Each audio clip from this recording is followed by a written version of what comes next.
Hii ni K-News habari. Watu 28 wamepoteza maisha na wengine 8 ni majeruhi. Na katika ajali hii hawa majeruhi 8 wako hospitali teule ya Ifisi na maiti 28 ziko pia katika hospitali hiyo kwenye chumba cha maiti pale hospitali ya Ifisi. Ni kwamba mnamo tarehe 7 mwezi wa 6 mwaka 2025 majira ya saa 1:47 kwenye eneo hili la mlima Iwambi katika halmashauri ya wilaya Mbeya vijijini, kwenye barabara kuu ya kutoka Mbeya kuelekea Tunduma, gari lenye namba T830 EDP ikiwa na tela lake lenye namba T148 CTD aina ya Scania lori ikiwa limebeba shehena ya unga ikiwa linaendeshwa na dereva ambaye anaitwa Philipo Lighton Mwashibanda mwenye umri wa miaka 33. Huyu ni mkazi wa Tunduma katika mkoa wa Songwe, ikiwa natokea Dar es Salaam. Kama nilivyosema, ilikuwa limebeba shehena ya unga. Iliweza kufika katika maeneo haya na kugonga kwanza magari mawili. Gari mojawapo ni T257 DVP aina ya Mitsubishi Rosa iliyokuwa na abiria, ambayo sasa ndio humo tumepata majeruhi pamoja na vifo. Lakini pia na gari nyingine T185 DMF aina ya Toyota Light Ice na kutumbukia kwenye eneo hili la Kolongo kwenye mto huu Mbalizi na kukita kwenye hili gema ambapo tupo hapa, ambayo ni kingo ya mto huu wa Mbalizi na kusababisha vifo 27 kwa jana. Lakini baada ya kuchukua wale majeruhi, basi leo asubuhi tumepata tena taarifa kwamba majeruhi mmoja ameongezeka, na ndio maana nasema vifo vimefikia 28. Kwa hiyo watu waliofariki katika ajali hiyo, wanawake ni 12 na miongoni mwao watoto ni 2 wenye jinsia hiyo ya kike. Lakini wanaume sasa ni 16 na kati ya hao kuna watoto wa kiume 2. Kwa hiyo hadi sasa ninavyoongea, kati ya hao marehemu walio katika ile hospitali ya Ifisi 18 wamekwisha tambuliwa na ndugu zao, na wakati huo watu 9 bado hawajatambuliwa. Kwa hiyo katika ajali hiyo majeruhi ni 9 kama nilivyokwisha sema. Kwa hiyo miongoni mwa majeruhi ambao nimesema ni dereva wa gari hili pamoja na gari lile la Mitsubishi Rosa.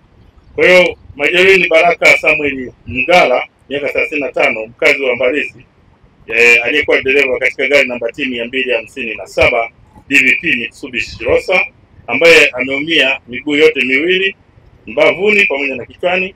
Lakini dereva Philipo Lighton Mwashibanda mwenye umri wa miaka 35, huyu mkazi wa Tunduma, aliyekuwa anaendesha gari hili ambalo mnaliona hapa, hii lori, yeye amevunjika mguu wa kushoto. Ni kwamba ni uzembe wa huyu dereva mwenye hili lori, ambaye baada ya kuwa ameruhusiwa, kama mnavyojua tuna utaratibu wa kupitishanisha magari makubwa na madogo. Baada ya kuruhusiwa, yeye alitoka kule kwenye eneo ambalo tunaegesha magari na akapita kwenye hii barabara kwa mwendo ambao nafikiri ilikuwa ni mkali, na akashindwa kulimudu hili gari, na matokeo yake akafika akagonga haya magari madogo ambayo yalikuwa yanamalizia ruti sasa kuingia stendi na kusababisha vifo hivi. Kwa hiyo mpaka sasa hivi huyo dereva niliyemtaja yuko hospitalini, pamoja kwamba yuko kwenye matibabu, lakini tunaendelea kumshikilia kwa hatua zaidi za kisheria. Kwa hiyo wale majeruhi wanaendelea kupata matibabu, na nichukue fursa hii sisi jeshi la polisi kwanza tunatoa pole kwa wafiwa wote katika ajali hii. Tunatoa pole sana. Hii ajali nimekuta imeshatokea. Baada ya kufika hapa nikakuta hali ni mbaya sana, yaani hali ni mbaya kuliko. Nikawakuta watu hapa wanaendelea kuokoa, ikabidi nijumuike na mimi kuendelea kuokoa. Tumeokoa mpaka saa 9 usiku. Na watu tuliowatoa nilioshuhudia hapa nikiwepo, kuna watoto 5 na watu wakubwa hawapungui 12 wakati nipo, ila sijajua wakati sijafika. Toka niko hapa Mbalizi, hapa gari ilivyodumbukia hapa ni mara ya 4 nashuhudia hivi, yani ajali haina hivi. Kwa natumaini ni ufinyo wa barabara uliopo ndio unaochangia kutusababishia hizi ajali. Baba, kama serikali tumeongea, tumechoka, maana sio leo, wamekufa watu wengi sana, ni muda mrefu. Yani kwa mfano imeshatokea hii hapa, watasimamia leo, nguvu kazi itatoka, yani itaonekana wamesimamia vizuri, lakini baada ya wiki, mwezi wanajisahau tena. Wanakuja viongozi mbalimbali kama walivyokuja sasa hizi, umeona, watasema jamani tutashughulikia swala la barabara, lakini nakuta baada ya miezi kunakaa kimya tena. Kwanza kabisa niwape pole sana wana Mbeya kutokana na ajali hii ambayo imejitokeza jana, lakini nadhani tulipumzika masuala ya ajali kwa muda mrefu kidogo, na jana imejitokeza ajali nyingine, na jana imehusisha kama alivyosema kamanda wetu wa mkoa kwamba ni gari aina ya Rosa pamoja na magari mengine, lakini pia ikihusisha na Scania hiyo. Mheshimiwa Rais Dr. Samia Suluhu Hassan amewapa pole wafiwa wote, lakini pia yeye kama Mheshimiwa Rais ametoa msisitizo mambo yafuatayo. La kwanza, ameielekeza TANROADS kuanzia leo kutengeneza barabara ya mchepua kule nyuma. Lakini pia tuwaombe wenzetu wa malori, jeshi la polisi, simamieni. Atakaye kiuka na ng'ang'ania kupita huku ni kushughulika naye, kwa sababu kuna mingine ni jeuri, unaambia pita huku, hataki, anataka apite barabara hii. Tumechoka kuona mili ya watu inapotea. Sasa jeshi la polisi, simamieni pale juu. Mtu akiwa anakatiza anaelekea huko, kwa sababu kule hakuna mlima mkubwa. Hapa kuna changamoto, ukiteremka hata ukimruhusu, kwa sababu huyu alikuwa wa mwisho. Manake magari madogo yanamalizika, yameruhusiwa malori, yule akaanza kutembea kwa gia ambayo sio yenyewe. Alipofika pale gari limemshinda, akaanza kugonga hii gari Rosa, akaanza kupoteza maisha ya watu hapo. Lakini kumbe manake lile lori lisingekuwepo huku, haisi kwa haisi hazina shida kubwa, na hapa wana uwezo wa kutembea wao taratibu wakavuka. Kwa hiyo naamini kwamba jeshi la polisi chini ya Benjamin Kuzaga, timu hii ya RTO ianze kazi mara moja baada ya barabara hii kukamilika ndani ya siku 2-3 hizi kuanzia leo hii ambayo tunatoa tamko hapa. Dr. Samia Suluhu Hassan ametoa bilioni 10 kwa ajili ya fidia barabara ya mchepuo upande wa pili kule kwa ajili ya kwenda kutokezea Songwe, lakini na hii barabara hapa. Sasa tunatakiwa tulipe hapa kwa sababu pesa zimefika kwa ajili ya kulipa barabara ya kule.